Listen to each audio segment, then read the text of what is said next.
Di sebuah desa kecil di pinggiran kota Surabaya, hiduplah seorang janda tua bernama Ibu Inah. Beliau tinggal bersama putrinya satu-satunya, Rini. Sejak suaminya meninggal, Ibu Inah mengurus Rini seorang diri. Meski hidup dalam kesederhanaan, Ibu Inah selalu berusaha memberikan yang terbaik untuk anaknya. Rini adalah gadis yang cantik dan cerdas, tetapi sayangnya, sikapnya sering membuat Ibu Inah sedih. Semakin bertambah dewasa, Rini semakin keras kepala. Ia mulai sering membantah ibunya, bahkan terkadang berkata kasar.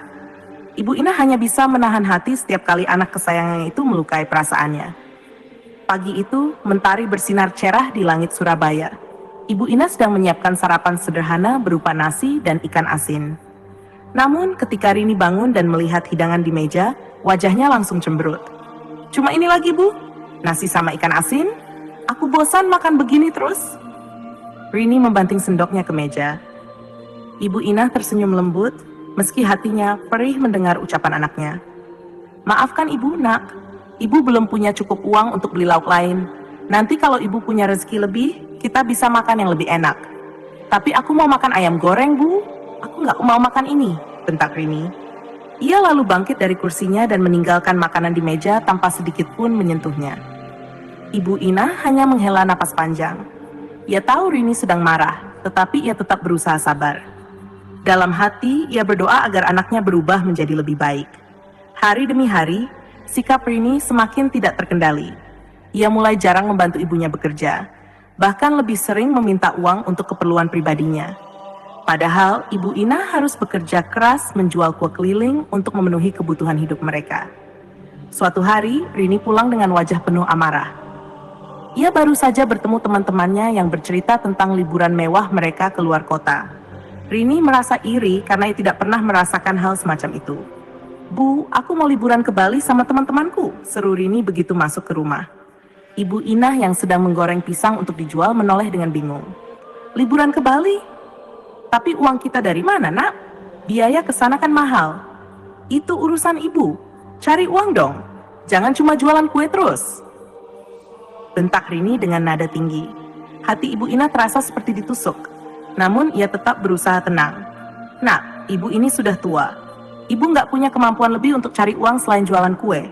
Kalau kamu mau, kita bisa menabung dulu ya." "Aku nggak mau nunggu. Kalau Ibu nggak bisa kasih aku uang, aku bakal pergi dari rumah ini," ancam Rini. Malam itu Ibu Inah menangis sendirian. Ia merasa gagal menjadi seorang ibu. Namun, ia tidak pernah berhenti mendoakan anaknya agar diberi kesadaran. Beberapa hari kemudian, Rini benar-benar pergi dari rumah. Ia pergi tanpa berpamitan, meninggalkan Ibu Inah yang kebingungan mencarinya. Rini memilih tinggal bersama teman-temannya di kota, menikmati hidup tanpa memikirkan ibunya. Ia menghabiskan uang hasil kerja keras Ibu Inah untuk bersenang-senang. Namun, kebahagiaan Rini tidak berlangsung lama. Setelah beberapa bulan, teman-temannya mulai menjauhinya karena ia tidak punya uang lagi untuk ikut bersenang-senang. Rini akhirnya kembali ke rumah dengan hati kesal dan penuh amarah. Ketika sampai di rumah, ia melihat Ibu Inah sedang menyapu halaman. Tubuh ibunya terlihat semakin kurus dan lemah. Tapi Rini tidak merasa iba. Sebaliknya, ia malah melampiaskan amarahnya kepada ibunya. "Bu, kenapa rumah kita masih begini-begini saja? Nggak ada perubahan sama sekali. Hidup kita ini miskin terus karena Ibu malas," bentaknya. Ibu Inah terdiam mencoba menahan air mata. "Maafkan Ibu, Nak. Ibu sudah berusaha sekuat tenaga. Tapi usaha Ibu nggak ada hasilnya. Aku muak hidup seperti ini. Aku benci Ibu," teriak Rini. Kata-kata itu bagaikan petir yang menghantam hati Ibu Inah. Ia jatuh terduduk di tanah, menangis pilu.